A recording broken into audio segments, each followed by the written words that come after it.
What if everything you've been taught about organic growth is becoming obsolete? The next generation of clients isn't finding their financial advisor through referrals alone.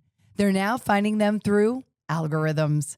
In this episode of Disruption Blueprint, I sit down with Ian Karnell, co-founder and CEO of VastAdvisor.ai, to unpack why the firms that win over the next decade won't simply have better marketing. They'll build smarter learning systems.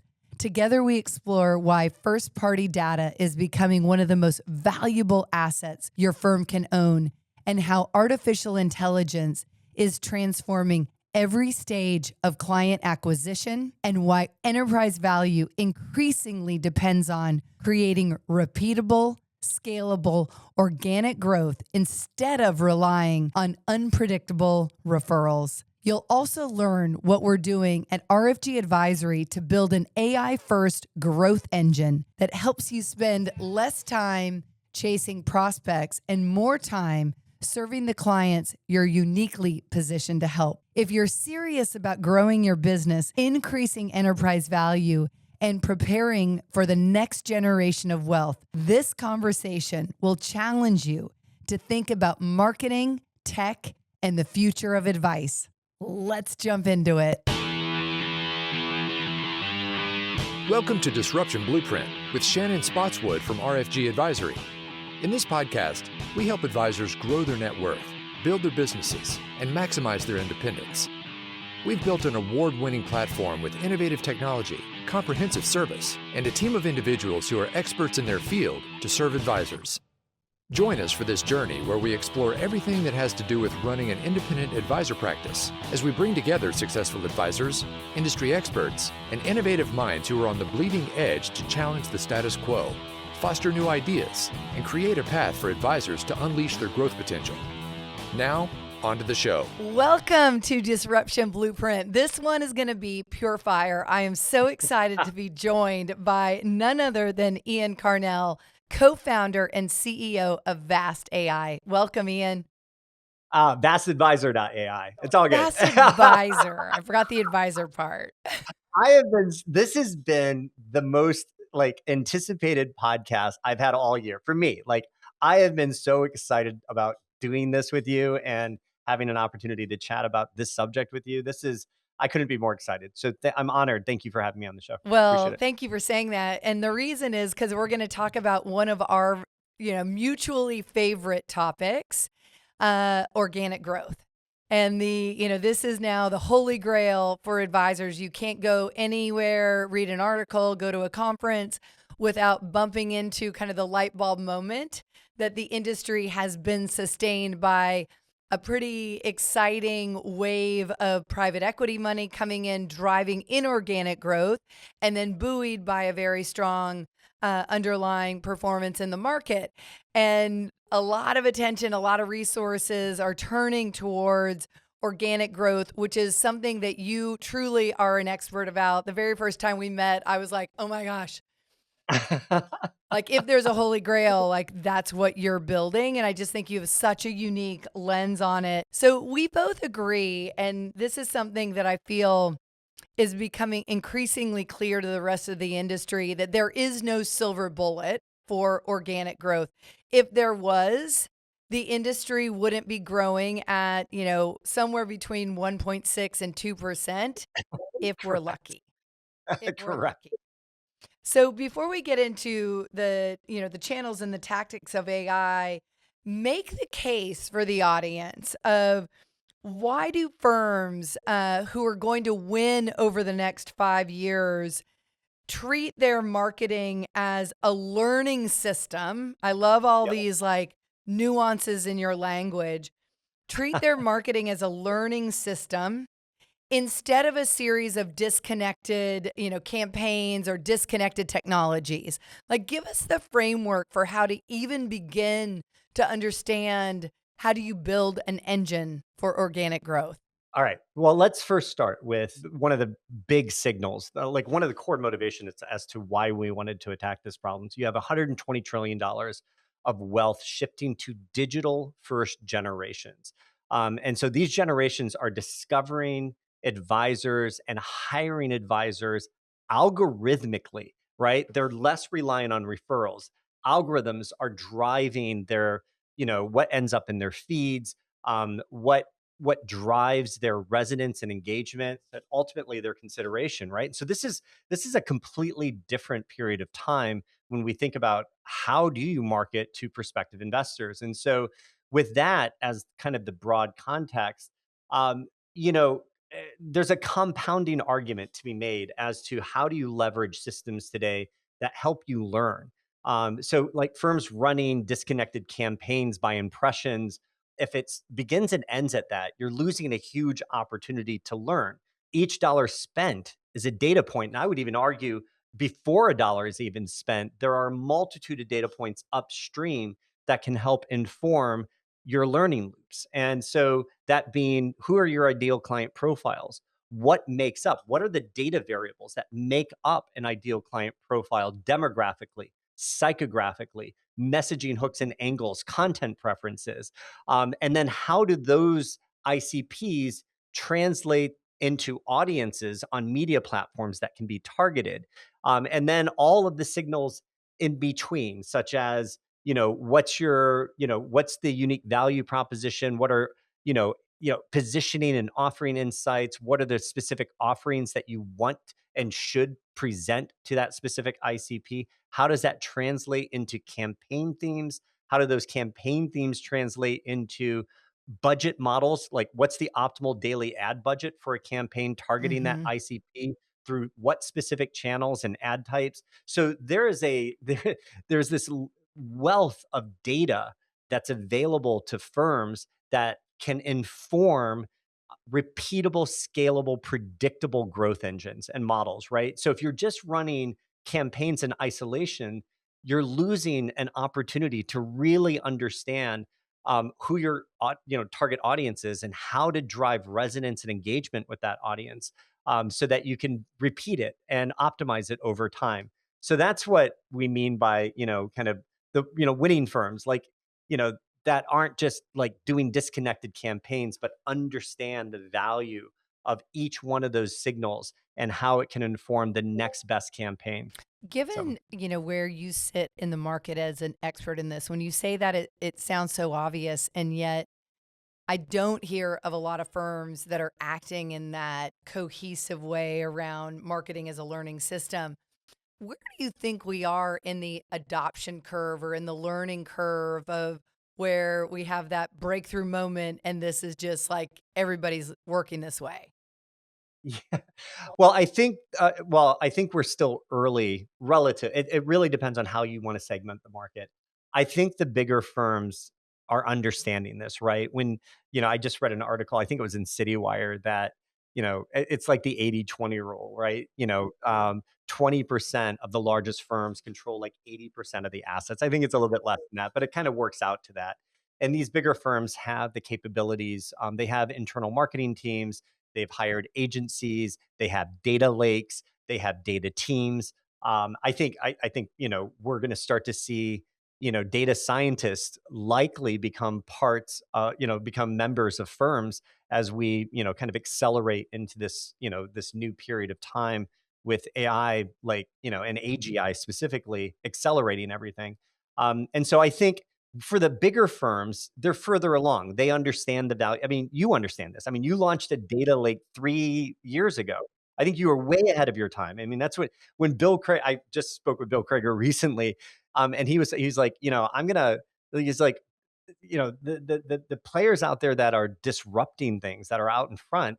He mentioned he's like they're the Shannons and Eds of the world. They're the RFGs of the world, which is what I echoed on the Wealth Mosaic podcast. I think you guys are like really ahead of the curve, but I think the broader industry is still there. They're still learning, and because part of the gating factor has been they haven't had tools like VastAdvisor available for them to cost effectively harness these data signals, leverage these systems to drive intelligence and outcomes. And so I think AI is really democratizing that. It's no longer just the kind of the realm of the bigger firms. I think the broader market is we'll catch up over the next 12 to 18 months. This is going to sound so weird, but when you opened with like 120 trillion, transitioning to digitally native who are algorithmically driven, Yep. I just want to underscore that point because it was such a light bulb as you said that to me, as someone who always jokes about the algorithm and Instagram, like will serve me up every single like eye cream imaginable, or, it knows exactly what you're looking for. This is no different. And what I love about where we are in leveraging data to drive organic growth, and what we always talk about, is that it needs to become a repeatable framework for being able to, think about our industry through a completely different lens, because organic growth is still very haphazard. It is not consistent. You have your outlier advisors who are either more attuned to the allocation of their time around those activities that deepen their client relationships or translate into successful prospecting. Or you have those advisors who are still very effectively leveraging educational seminars, driving a significant amount of growth, again, through that framework. But then when you look at the vast array of advisors, it's so haphazard. And so It's I ad hoc. love this, like, this is the next hill to climb, which is organic growth as a systematized framework that's repeatable, that's scalable, that's process driven. Yeah, I mean, and I mean, think of referrals, right? Referrals have driven the organic growth. Well, it's been the primary organic growth tactic in the industry, but it doesn't scale, right? You're relying on somebody else's relationship. You can't predict them, and at some point, they have a lifetime, right? There's a at some point you reach the lifetime of those referrals, and then when they dry up, firms have started to kind of turn to lead brokers, and lead brokers don't create leverage at Right. all, right? So you're kind of renting your growth with them. We saw this at Truelytics, the last company that our team built and we sold to InvestNet. It was a practice management tool that was helping RIAs measure the intrinsic value of their practice. And one of the key KPIs that jumped out was around organic growth. And we had dug into this metric and we had so much data across 30,000 on platform. And so we had a big data set and we were able to really dig into that data. And we discovered then, before we sold to InvestNet, that these firms that these firms that were getting premium valuations, I'm talking like 200% over the firms in their peer group, Hmm. were the firms that had built repeatable, scalable, predictable organic growth systems. They weren't still overly reliant on referrals or the CEO's network, but they had built learning systems essentially. And so there's a massive business case just on the valuation side that should drive your decisioning around this. It's huge. I think let's get technical because I do love these terms that you use: market signals, Yep. audience signals. That's not something that a lot of advisors talk about or know about. Like, what do those words mean, and how are they some of the building blocks for creating a systematized process around organic growth? Yeah, that's a great question. So, I mean, generic wealth messaging competes on brand and brand alone. And when you look at the industry, there's not a lot that differentiates brands in the wealth space. Unfortunately, I think that'll change now over time. I think that'll accelerate. Moment-based targeting competes on relevance and kind of peak intent.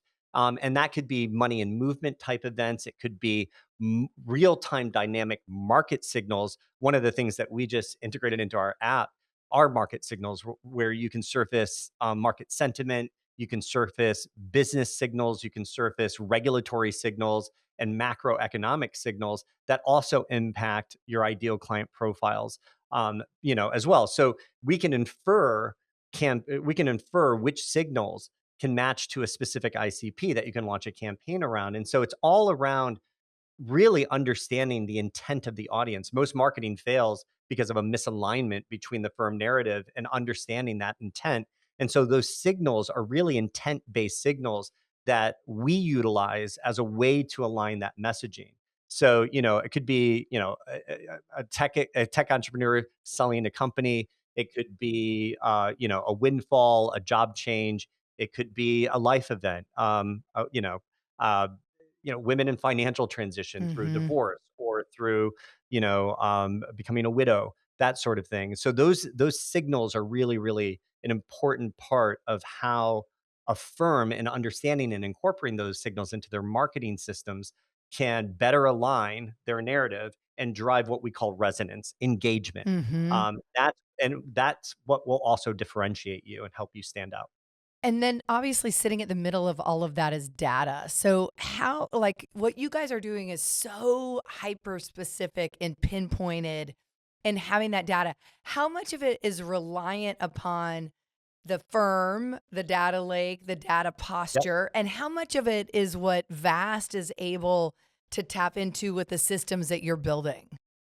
Yeah. So it's really important. I think firms with proprietary data are out in front, right? And they're going to lead. AI amplifies whatever data you have. Mhm. And so owning that first party data, having those unique data signals that are bespoke and specific to your firm are, what's going to give you a competitive advantage in the marketplace as opposed to leveraging kind of generic data signals. Think about the difference between using ChatGPT and, getting an answer to a question that, is data trained on a public model versus data trained on your specific audiences Mhm. in your data lake relevant to copy, compliant copy, and creative that's driven that audience engagement.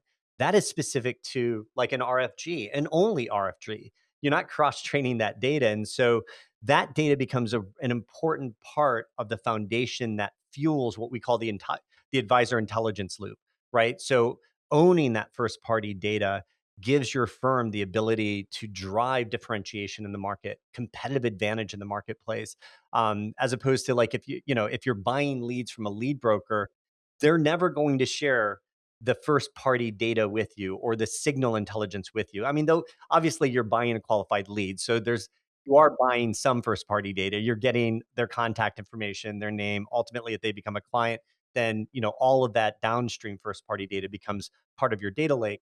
But all of that first party data point, and just put a pin in Yep. it, like first party data ultimately is an asset, a real asset that can appreciate in value over time for the firm, right? And so that should become, you know, a priority, I think, for most firms, not just in the wealth sector. I think in any industry sector, this is critically important.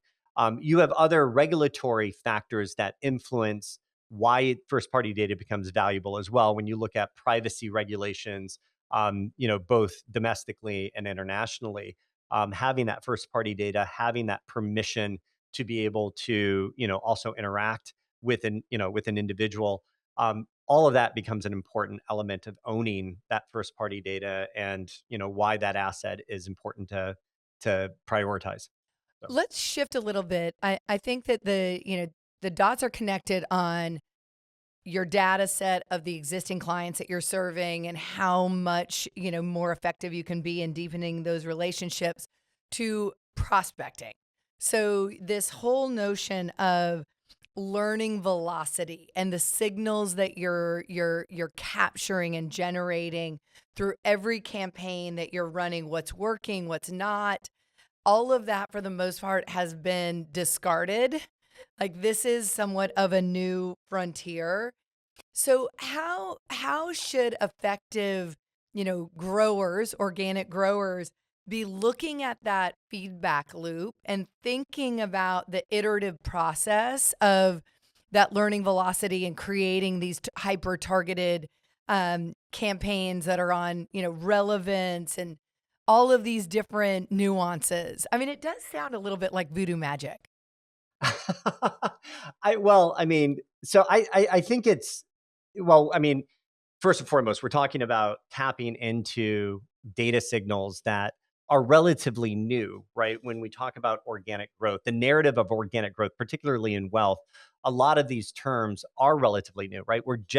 This is an industry that's been a laggard in just digital transformation writ large. And so there is a new language, right? That is, being learned now by a sector that has been behind the curve in digital. And so I think, over time we'll quickly get up to speed. But with respect to learning speed, I think, firms that systematically ask the question, what did this campaign teach us, Mm-hmm. get measurably better at conversion cycles, right? Each and every cycle. And that's an important question to ask.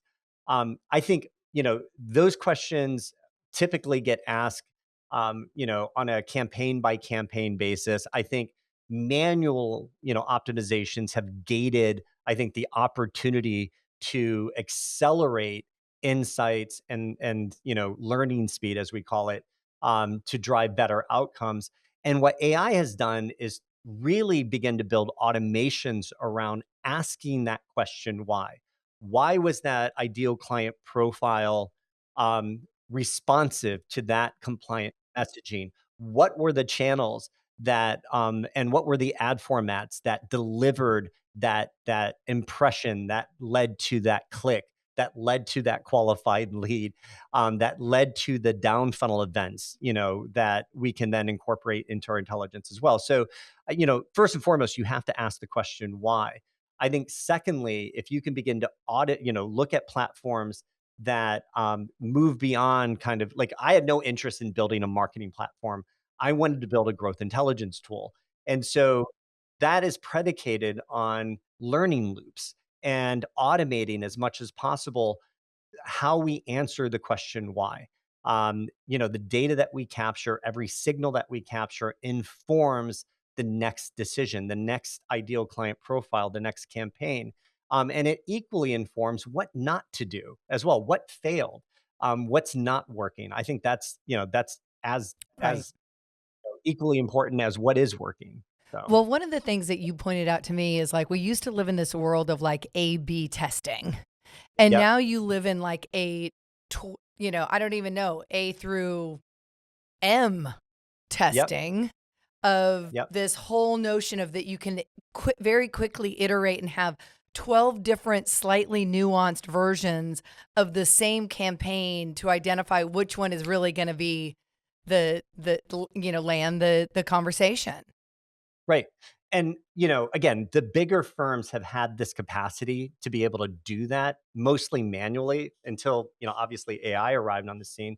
It required budget, right? It was just throwing money at the problem. I mean, you had agency teams dedicated to optimizing campaigns, built creative teams within those agencies building ad variations, and AI has democratized all of that. It, really intelligent AI systems trained on first party data, building, 30, 40, 50 different ad variations that can then be tested through ad optimization agents that are automatically allocating a fraction of your media budget to test each and every variation so that at the end of your optimization cycle, you're automatically moving your budget to the winning combinations. I mean, that used to be the domain of agencies and consultants having to manually do a lot of that heavy lifting. Now, platforms can do that automatically. I mean, Makes it it's always tricky when you talk about percentages, which is where we always talk about percentage growth, because you're talking about trillions of dollars. So the percentages are translate into big numbers. But if those agencies and humans were so good at this, we wouldn't have an industry that's growing at sub 2% organically. Yeah, in part I agree, but I'm going to defend the agencies and the consultants a little bit here as well, because this is also an industry that has been, like I said before, a laggard in embracing digital. It just has. I mean, Kitchus has asked this question over and over again. Like, I mean, because he's done some deep Yeah. studies on just SEO alone. Yeah. Like, why, why aren't more RIAs investing in this? And I mean, these were studies done, a I couple of love years his ago. study on this. It's actually still so relevant. Still, right. Yeah. And he points to the fact that, again, when you look at the fee models, right, you're getting bips on assets. Your LTCV to CAC ratio, your lifetime customer value to customer acquisition cost ratio is really an outlier in this industry versus any other industry, right? And so this industry can afford to make bigger investments Hmm. from an acquisition perspective than it has. It's just, it hasn't needed to, frankly. I think there are reasons for that. That might be another podcast, but like to defend the agencies and the consultants, they've really been beholden to an industry sector where they've been doing a lot of evangelical work, much like what we've been doing Hmm. to help the industry understand the value and the import of digital, especially for these new generations that are Well, it is, benefit. to your point, when you look at that, and this is from memory, we hadn't talked about this before, but from memory, that Michael Kitz's study points to the fact that the average advisor is only willing to spend 1 to 2% of revenue on Yep. growth, and they include in that number the funds that are being allocated to client events and, nice coffee in the office sort of thing. And, whereas high growth companies are looking at more like 8 to 12% of total revenue being dedicated to that growth engine. So there's a huge, but if you ask an advisor, are you willing to spend $50,000, $100,000, $150,000 a year to acquire this organic growth? Like, I'm sure you have these conversations all the time. It's like, whoa, whoa, whoa, whoa, whoa, that's way too much money. That's correct. I think one of the stats I saw recently was that the average RAA, the average spends like $15,000 in media annually. Like Right. that's the average. It's some abysmally low number.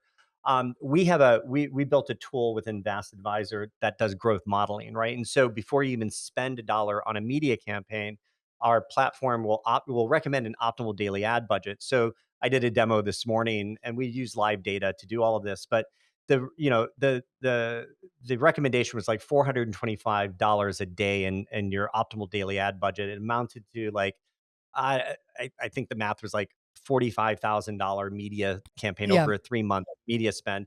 But specific to the ICP that they were targeting, it would generate around 20 million in net new Right. assets on platform, right? That's the math. That's your business Yeah. case.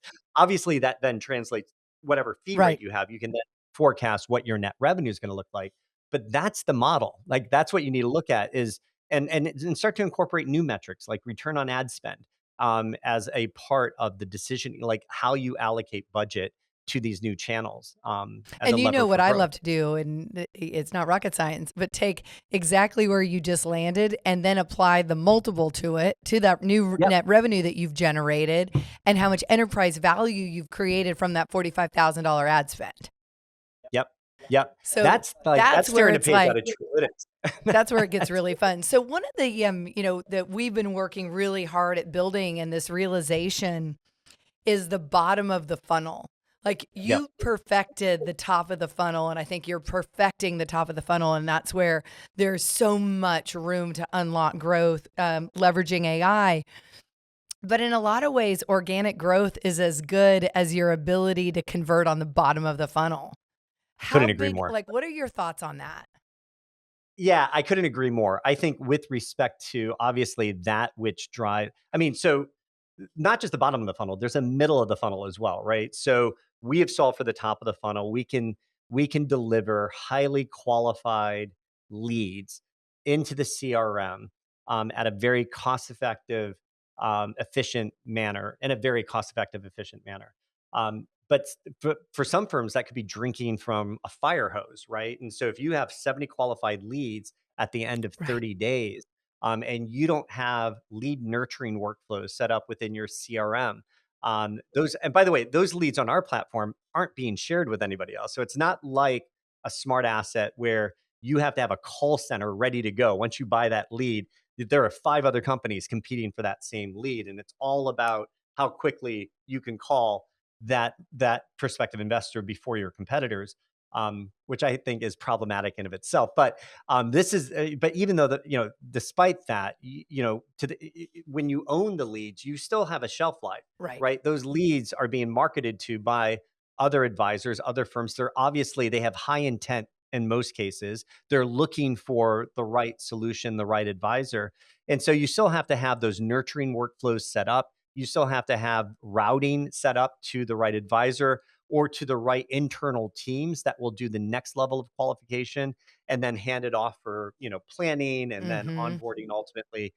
So those are critical. You and I have been talking about that for a year, right? And that's really, really important because if you have the top but don't have the middle and the funnel, you're wasting your money. I think to a certain degree, there could be an argument made that the data, the signal Right. intelligence that you're Alone. gathering alone is worth it. It's an investment that is worth it to give you that competitive advantage when you are ready. But I wouldn't necessarily prioritize that over other investments. When you think, because you're such a student of this, when you think about optimal closing, process, do you start to think about, like, there are people on your team or advisors on your team who are the closers, and then there are, the bench or the other advisors on the team who are the servicing advisors? Like, as you start to rev this engine and you're responding to 70 leads, is there an optimized way to design your org chart? Yeah, that's a great lens to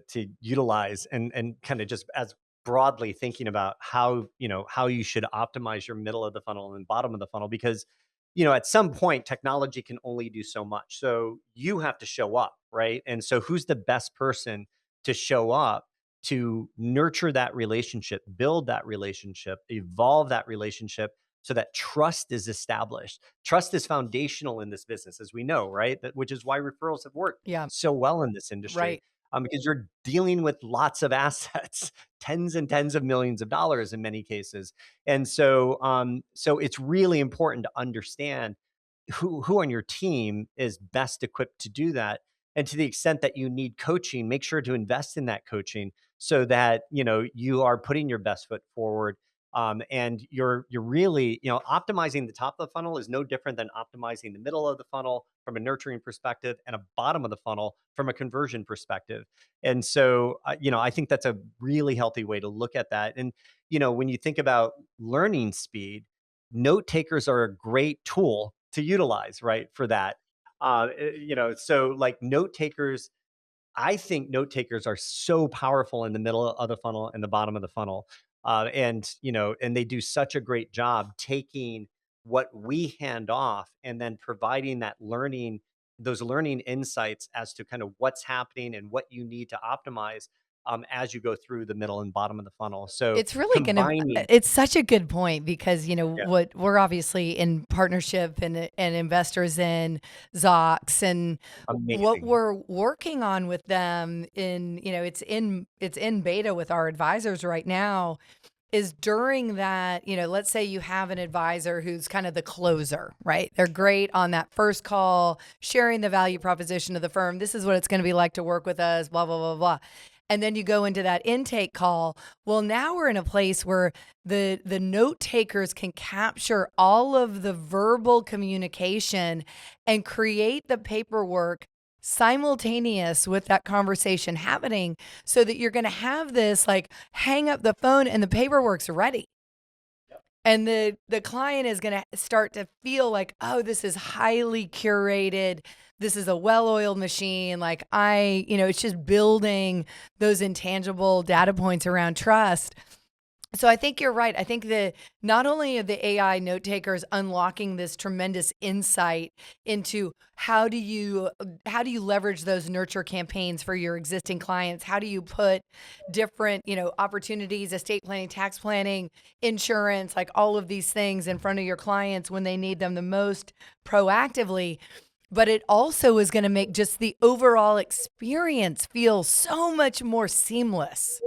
So much. And I mean, it's great that you're working. I think Zox is one of the best, solutions in the market. You picked the winner, obviously, and Mark has built, I think, a highly differentiated tool and is thinking about it in so many smart ways. So well done. And I'm excited about also what that intelligence means as it flows back up. So as you can begin to unlock insights with respect to which advisor is driving that resonance and that engagement, that relationship nurturing, you can then begin to look at how then can we leverage AI and digital to incorporate the advisor's digital twin into Mhm. video sales letters in your funnel upstream. So Right. you're taking, you're not having to wait to drive that engagement. You're closing the delta between the relationship, from not, and establishing that relationship much further up in the funnel, which I think will lead to, better results in the middle and the bottom of the funnel ultimately. Yeah, I I'm love that. excited about that. All right, Yeah. so we can't talk about organic growth without touching on the generational wealth transfer and what it means for women. It's just, Yep. the numbers are absolutely staggering. Just in the next, handful of years, somewhere between 50 trillion and 87 trillion, like there's trillions of rounding errors in here, are transferring just to spouses or women who are, facing divorce. 70-80% of those women leave their financial advisor because they have felt so disconnected from that relationship. We've obviously built at RFG a program called Stronger Money that we've been investing in and nurturing, helping women to live financially fearless for the past, gosh, we're on like 8-9 years of building that program. So you've done some testing just in Stronger Money. So let's get Yep. into what this looks like in practice and how having this clarity, you said at the top of the call, this clarity around your value prop, your ICP, how you can capitalize on the passion you have for the clients you are serving. So what does this look like? Let's get into a real life example here, and let's use Stronger Money or an advisor serving women as an example. Yep.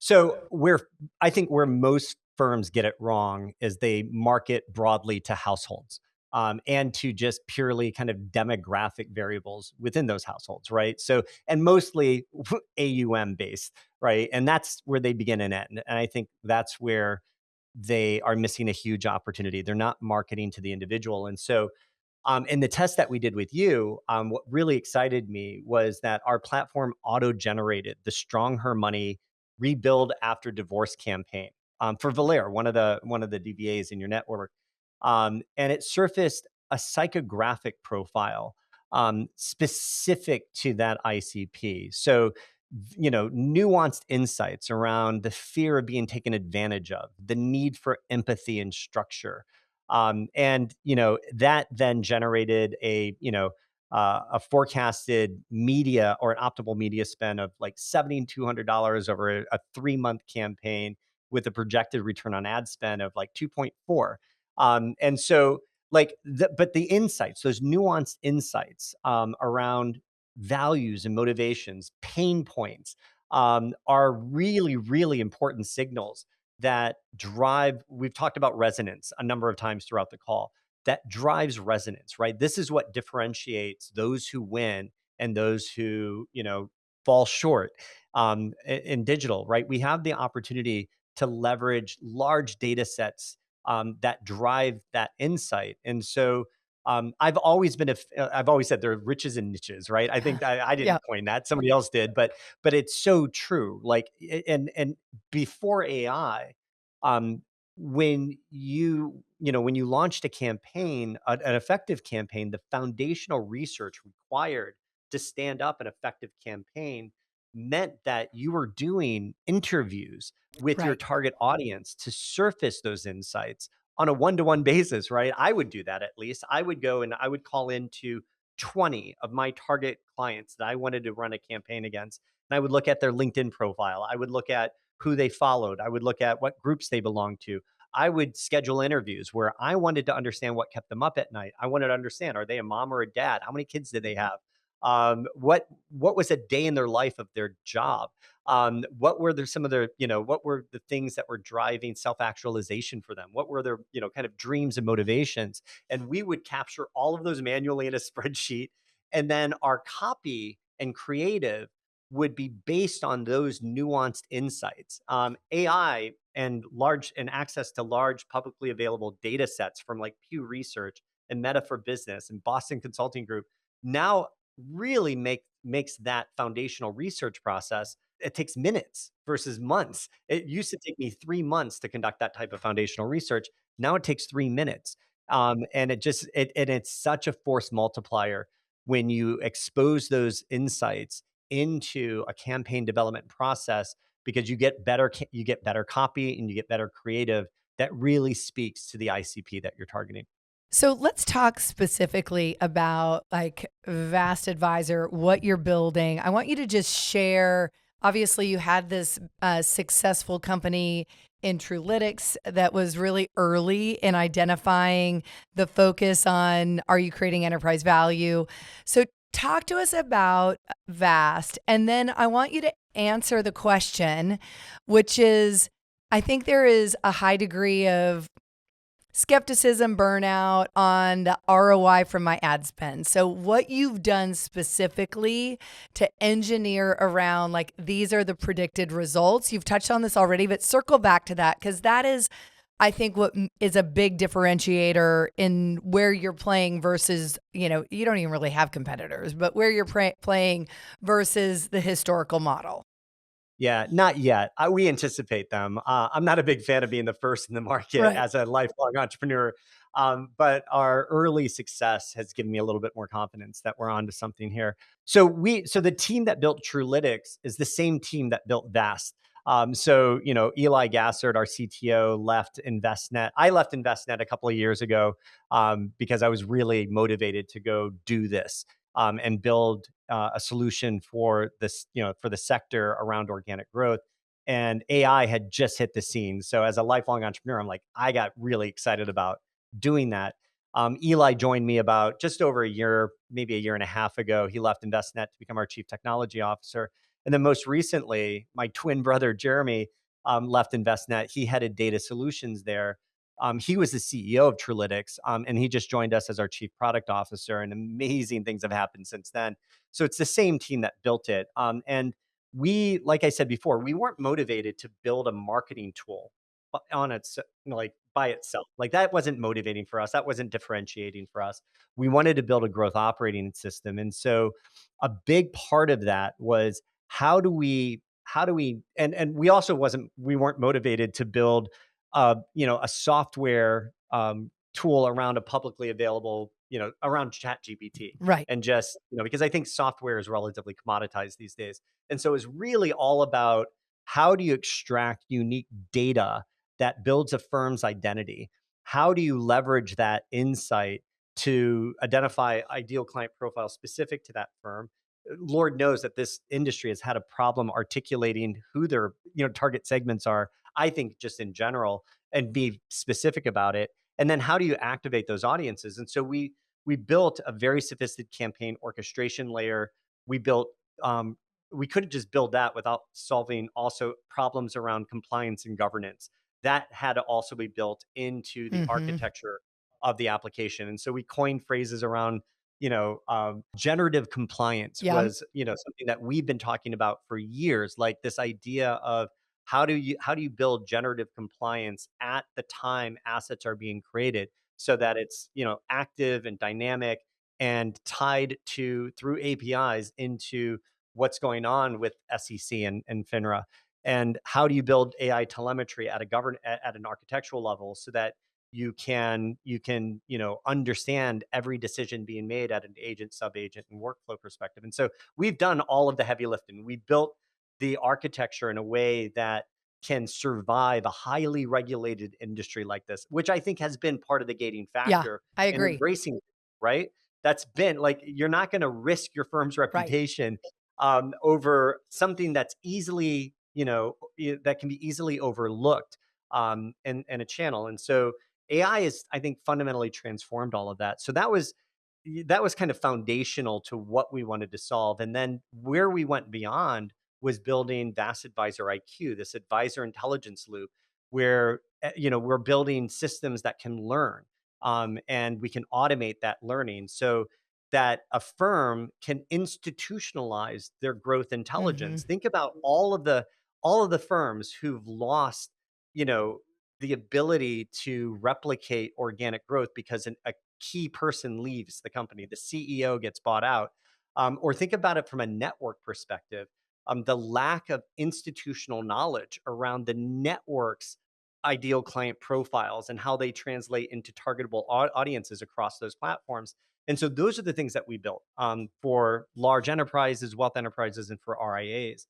And so, with respect to forecast modeling, Mm-hmm. right? Building building a growth modeling tool within our platform was also central because so many people just throw mud on the wall and like, well, let's just test and let's just see. And testing for a lot of firms are, can we get one qualified lead that converts? And then that that success.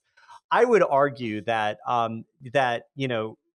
there's a better way to do that. And these platforms, the media platforms that we integrate, surface a lot of valuable benchmark data specific to industries like wealth. And you can pull those in to be benchmark, to be at least baseline benchmarks that you can utilize, historical click-through rates, Yeah. impression levels, conversion events. All of these things can be factored into a growth modeling tools that takes the guesswork out. So when you look at how an ICP translates into an audience that you can target in LinkedIn or in Google or in Meta, we surface the benchmark data that translates that audience into a series of forecasts that we can make around return on ad spend, around total qualified leads, monthly qualified leads, and then bottom of the funnel conversions as well. And we also give the ability for firms to kind of tweak some of this. We know that the bigger firms have a better than 12% conversion rate, but we use 12% as a conservative benchmark that we've been able to accumulate or see at least from our signals on our platform. And so you can tweak all of these and make it very specific to your firm. So that's really important. Without having to spend a dollar, we wanted to give you the growth modeling tools to make the business case as to why the investment should be made to begin with and what sort of expectations you should have for the Are campaign. there other key data points like that as people start to think about this, like, okay, 12% conversion rate? Are there other like key data points that have really been surfaced through your work that you're like, these are the ones that you need to have top of mind as you're thinking about making this investment? It's a great question. I mean, one of the things that we've seen is there's a wealth of benchmark data that we've been ingesting and Hmm. utilizing within our ROAS forecasting tool. I think return on ad spend is critical. I think the floor should be a 2x. That's optimal. But the you can, in this industry, it's really unique. You can go well below a 2x return on ad spend and still have an extraordinarily profitable Right. campaign because of the physics that we talked about before, the bips on asset. Yeah. So you could have a 1.2x return on ad spend and make that a very profitable campaign for your Right. firm. Right. Very profitable, Well, right? I'll share just a little bit about how RFG is thinking about this. We're running, we're getting ready to kick off here with you, like very specific AUM driven beta test campaigns, leveraging a cross section of different niches.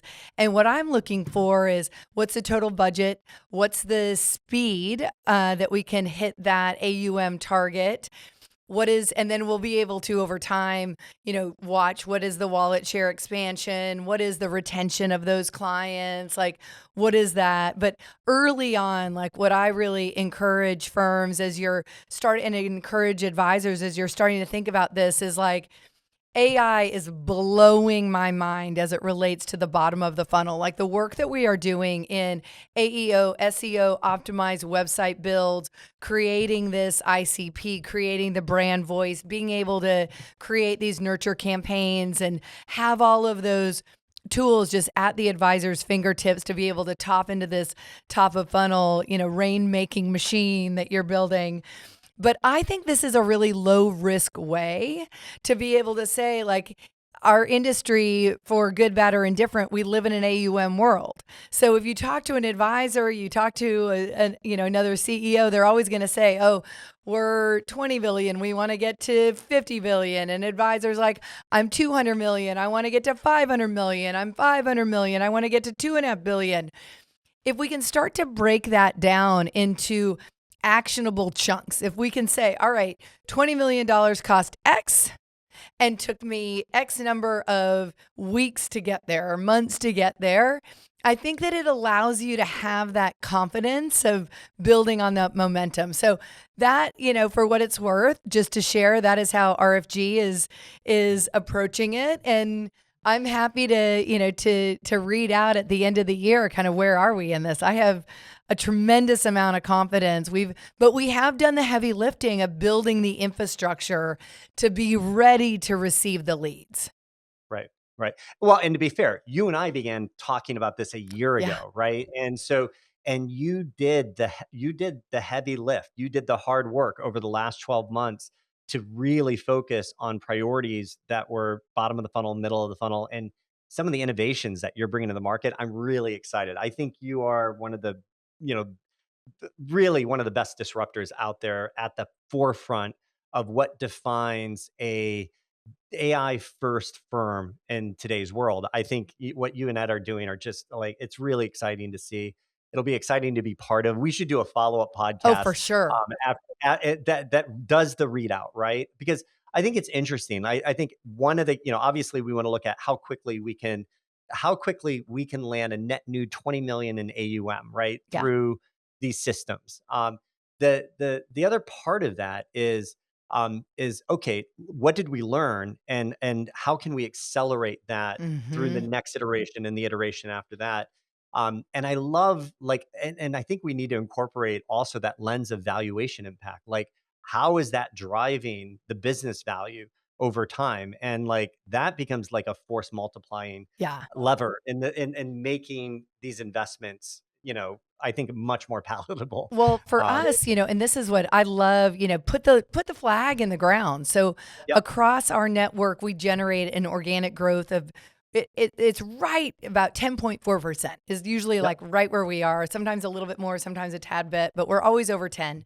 And what I want to be able to do is push that to 14%. Like, how do we systematically create a framework in which we can have this organic growth engine and be able to show an advisor, this is how much it's going to cost, this is how long it's going to take, and this is what you're going to have to commit to?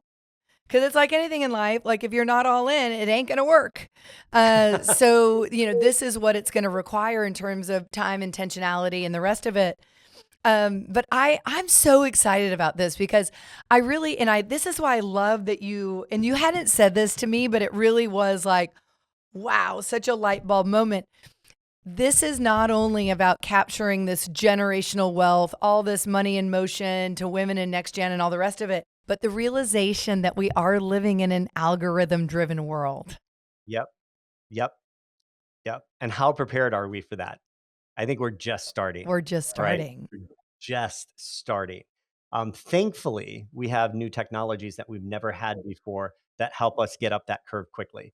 But the onus is still on us. I have to applaud you, by the way. Just really quick shout out to you. You do a lot to support the firms in your network that I rarely see in other networks, and that's from a marketing perspective and otherwise. And I just say, that's one of the most exciting things that I see that you're doing differently in the marketplace. The level of support that you give your firms from, in their organic growth, investments, I think is massive. And Well, so well done.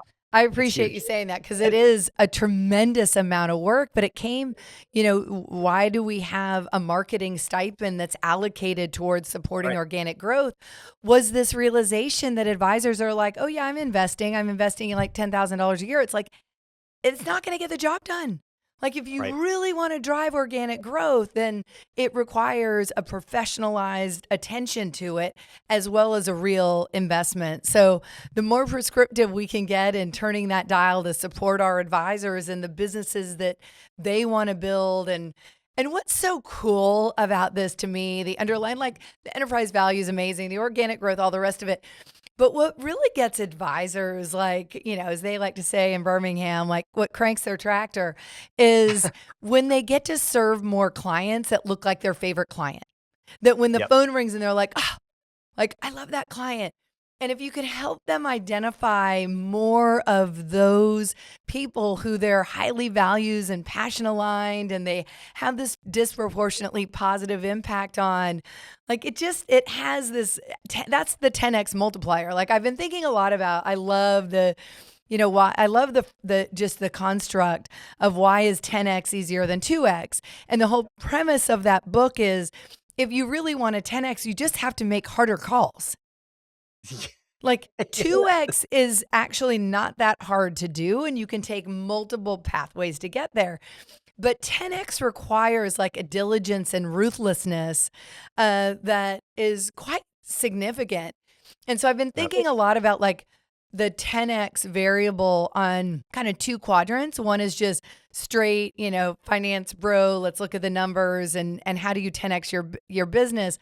But I also love the qualitative lens of this, of like, what is your 10x of just overall happiness and personal growth and fulfillment and your time and your impact. And I like what I keep talking about as it relates to AI is that we're in a lot of micro ways, we're finding the ability to bend the arc on time.